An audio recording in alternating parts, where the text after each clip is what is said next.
Hi, and welcome to the Motivational Minute with Matthew. That's me. A minute for reflection, inspiration, and motivation.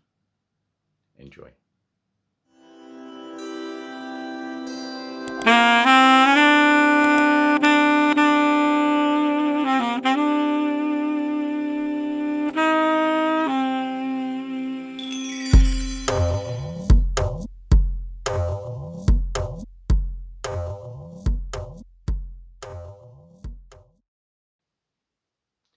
The following quote is by Coolidge.